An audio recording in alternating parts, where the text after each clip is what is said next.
ഒരു രാജ്യം ഒരു തെരഞ്ഞെടുപ്പ് JPCക്ക് വിടുന്ന കാര്യത്തിലുള്ള വോട്ടെടുപ്പ് ലോക്സഭയിൽ പുരോഗമിക്കുകയാണ്. നടപടിക്രമങ്ങളാണ് ഇപ്പോൾ പുരോഗമിക്കുന്നത്. ഗൗതം അനന്തനാരായണൻ ചേരുന്നു. ഗൗതം, ഇലക്ട്രോണിക് വോട്ടിംഗും ചിറ്റ് വോട്ടിംഗുമാണ് നടക്കുന്നത്. അല്പസമയത്തിനകം തന്നെ ഇതിന്റെ കണക്കുകൾ പുറത്തുവരുമെന്നാണ് അറിയാൻ കഴിയുന്നത്. വിവരങ്ങൾ. ഇപ്പോഴും ഈ വോട്ടെടുപ്പിന്റെ പ്രക്രിയ തുടർന്നുകൊണ്ടിരിക്കുകയാണ്. അല്പസമയത്തിനകം തന്നെ സ്പീക്കർ ഓം ബിർള ഇതിന്റെ കണക്കുകൾ വ്യക്തമാക്കിക്കൊണ്ട് JPCക്ക് ബില്ല് വിടണമോ വേണ്ടയോ എന്നത് സംബന്ധിച്ചുള്ള അന്തിമമായ തീരുമാനം ഇന്നിപ്പോൾ പ്രഖ്യാപിക്കും.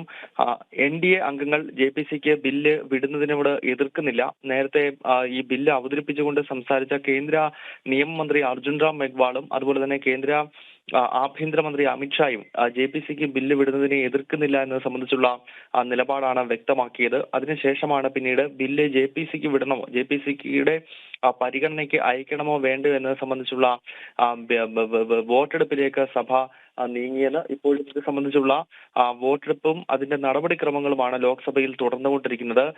നേരത്തെ ബില്ല് അവതരിപ്പിച്ചതിന് ശേഷം വിവിധ രാഷ്ട്രീയ പാർട്ടികൾ അവരുടെ നിലപാടുകൾ വ്യക്തമാക്കിയിരുന്നു. ഇന്ത്യ മുന്നണിയാണ് ഇപ്പോൾ ഈ ബില്ല് പൂർണ്ണമായി തന്നെ ഉപേക്ഷിക്കണം എന്നാവശ്യപ്പെട്ട് രംഗത്തെത്തിയിരിക്കുന്നത്. നേരത്തെ വൺ നേഷൻ വൺ പോളുമായി ബന്ധപ്പെട്ടുള്ള ചർച്ചകൾ നടക്കുന്ന ഘട്ടത്തിലെ കോൺഗ്രസ് ബില്ലിനെ ശക്തമായി തന്നെ എതിർക്കുന്നുണ്ടായിരുന്നു. രാജ്യത്തെ ഫെഡറലിസത്തെയും ഫെഡറൽ സംവിധാനങ്ങളെയും പൂർണ്ണമായി ഒഴിവാക്കി കേന്ദ്ര സർക്കാരിന്റെ ഏകാധിപത്യ പ്രവണതയിലേക്ക് രാജ്യത്തെ തള്ളിവിടുന്നതാണ് വൺ നേഷൻ വൺ പോൾ എന്നതായിരുന്നു നേരത്തെ തന്നെ കോൺഗ്രസ് എടുത്തിരുന്ന നിലപാട്. ഇന്നിപ്പോൾ സഭയ്ക്കകത്തും സമാനമായ രീതിയിലുള്ള പ്രതികരണം കോൺഗ്രസ് നേതാക്കൾ MP-മാരുടെ ഭാഗത്ത് നിന്ന് ഉണ്ടായി.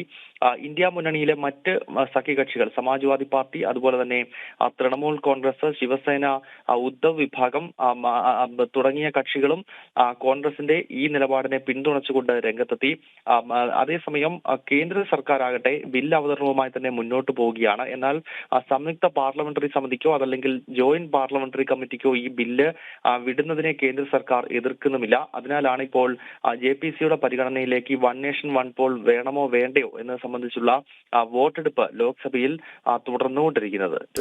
ഗൗതം, അതോടൊപ്പം ഒരു കാര്യം കൂടി, പ്രതിപക്ഷ പാർട്ടികൾ തികച്ചും അടിസ്ഥാനരഹിതമായ ആരോപണങ്ങളാണ് ഒരു രാജ്യം ഒരു തെരഞ്ഞെടുപ്പിനെതിരെ ഉന്നയിക്കുന്നത്. കൃത്യമായി തന്നെ ഇതിന്റെ കാര്യകാരണങ്ങൾ എന്തെല്ലാമാണ് എന്നുള്ളത് നിയമമന്ത്രി വ്യക്തമാക്കി കഴിഞ്ഞു. ബില്ല് നിയമസഭകളുടെ അധികാരം ഒരു തരത്തിലും കവരുന്നതല്ല എന്നുള്ളത് നിയമമന്ത്രി വ്യക്തമാക്കിയിരിക്കുകയാണ്. എന്തെല്ലാം കാര്യങ്ങളാണ് അദ്ദേഹം ഇതുമായി ബന്ധപ്പെട്ട് കൂട്ടിച്ചേർത്തത്?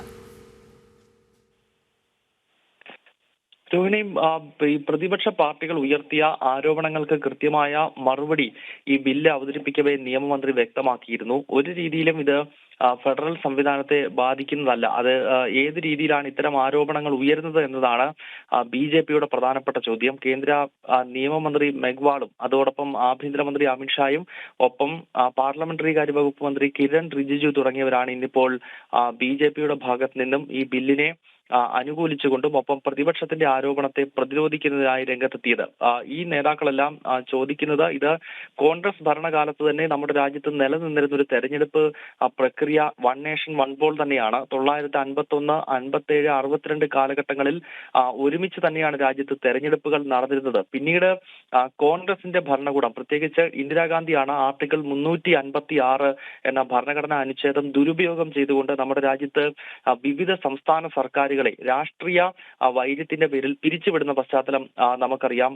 1959 കേരളത്തിൽ EMS സർക്കാരിനെ ദേശീയ തലത്തിൽ അധികാരത്തിലിരുന്ന നെഹ്റു ഗവൺമെന്റ് പിരിച്ചുവിട്ടിട്ടുണ്ട്. അതുപോലെ തന്നെ ശരത് പവാറിന്റെ നേതൃത്വത്തിലുള്ള സർക്കാരിനെ, കോൺഗ്രസ് അരശ് സർക്കാരിനെ മഹാരാഷ്ട്രയിൽ പിരിച്ചുവിട്ടത് അന്ന് ദേശീയ തലത്തിൽ അധികാരത്തിലിരുന്ന ഇന്ദിരാഗാന്ധിയാണ്. തെലങ്കാനയിൽ TDPയുടെ സർക്കാരിനെ ഈ രീതിയിൽ പിരിച്ചുവിട്ടിട്ടുണ്ട്. അപ്പോൾ കോൺഗ്രസ് പാർട്ടി രാജ്യത്ത് വലിയ ഭൂരിപക്ഷത്തിൽ കേന്ദ്രത്തിൽ അധികാരത്തിലിരിക്കുന്ന ഘട്ടത്തിൽ ഭരണഘടനയുടെ 356 ആർട്ടിക്കിൾ ദുരുപയോഗപ്പെടുത്തിക്കൊണ്ട് പല സംസ്ഥാന സർക്കാരുകളെ പിരിച്ചുവിട്ടതോടെയാണ് വൺ നേഷൻ വൺ പോൾ എന്നത് നമ്മുടെ രാജ്യത്ത് ഇല്ലാതായത്. അങ്ങനെ വിവിധ സംസ്ഥാന സർക്കാരുകൾ കാലാവധി തികയ്ക്കുന്നതിന് മുൻപ് പിരിച്ചുവിടുകയോ അതല്ലെങ്കിൽ രാഷ്ട്രീയ അസ്തിത്വത്തെ തുടർന്ന് താഴെ വീഴുകയോ ചെയ്യുന്ന ഘട്ടത്തിൽ അവിടെയൊക്കെ പിന്നീട് തെരഞ്ഞെടുപ്പുകൾ നടക്കുകയും പിന്നീട് വിവിധ രീതിയിൽ രോഹിണി ഇപ്പോൾ ഈ ലോക്സഭ 3 മണി വരെ നിർത്തിവെച്ചിരിക്കുകയാണ്. ഇപ്പോൾ വോട്ട് ശരി ഗൗതം, ഒരു രാജ്യം ഒരു തെരഞ്ഞെടുപ്പ് ബിൽ ലോക്സഭയിൽ അവതരിപ്പിച്ചു. കേന്ദ്ര നിയമമന്ത്രി